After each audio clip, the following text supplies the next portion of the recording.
నమస్కారం. ఏఎన్ఆర్ భక్తి ఛానల్ కి స్వాగతం. 2024 హిందూ మత విశ్వాసాల ప్రకారం శివ భక్తులకు మాస శివరాత్రి ఎంతో ముఖ్యమైన రోజు. తెలుగు పంచాంగం ప్రకారం ప్రతి నెల కృష్ణపక్షంలో వచ్చే చతుర్దశి తిథి నాడు మాస శివరాత్రి వేడుకలు జరుపుకుంటారు.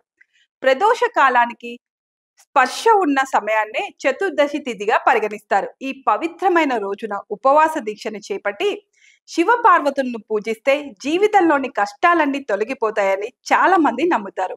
ఇదే సమయంలో శివాలయాలకు బెల్లం ఆకులు, పూలు, అగరబత్తీలు, దీపాలు, నైవేద్యాలను సమర్పించి శివ మంత్రాలను జపించడం వల్ల శుభ ఫలితాలు వస్తాయని చాలా మంది నమ్ముతారు. ఈ నేపథ్యంలో 2024 సంవత్సరంలో డిసెంబర్ మాసంలో మాస శివరాత్రి ఎప్పుడొచ్చింది, శివయ్యను ఎలా పూజిస్తే అనుగ్రహం లభిస్తుంది, ఏ పనులు చేస్తే సకల శుభాలు కలుగుతాయనే విషయాలను ఇప్పుడు ఏఎన్ఆర్ భక్తి ఛానల్ ద్వారా తెలుసుకుందాం. తెలుగు పంచాంగం ప్రకారం మార్గశిర మాసం కృష్ణపక్షంలో చతుర్దశి తిథి నాడు మాస శివరాత్రి జరుపుకుంటారు. ఈ ఏడాది చివరి మాస శివరాత్రి ఉపవాస దీక్షను 29 డిసెంబర్ 2024 జరుపుకుంటారు.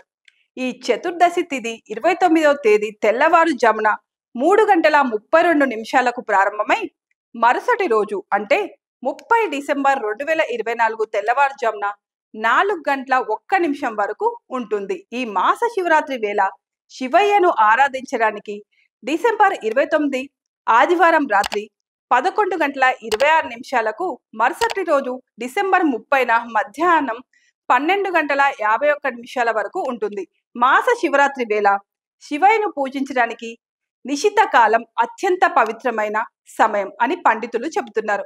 మాస శివరాత్రి వేళ తెల్లవారుజామున అంటే సూర్యోదయం లోపు స్నానం చేయాలి. అనంతరం ఉతికిన బట్టలను ధరించాలి. శివయ్య పూజ ప్రారంభించే సమయంలో ఉపవాస దీక్ష కోసం ప్రమాణం చేయాలి. శివయ్యకు పూలు, పండ్లు, పాలు, బిల్వపత్రాలు, శివయ్యకు అత్యంత ఇష్టమైన బిల్వపత్రాలు, పెరుగు, గంగాజలం నైవేద్యంగా సమర్పించాలి. సాయంత్రం ఏదైనా గుడికి వెళ్లి దీపం వెలిగించాలి. శివాలయంలో లేదా ఇంట్లో శివునికి అభిషేకం చేయాలి. తులసి చెట్టు కింద దీపం వెలిగించాలి. అనంతరం మాస శివరాత్రి కథ వినాలి. చివరగా నేతి దీపంతో శివుడికి హారతి ఇవ్వాలి. ఓం నమః శివాయ, ఓం మహాదేవాయ నమః, ఓం మహేశ్వరాయ నమః, ఓం శ్రీ రుద్రాయ నమః, ఓం శ్రీ నీలకంఠాయ నమః.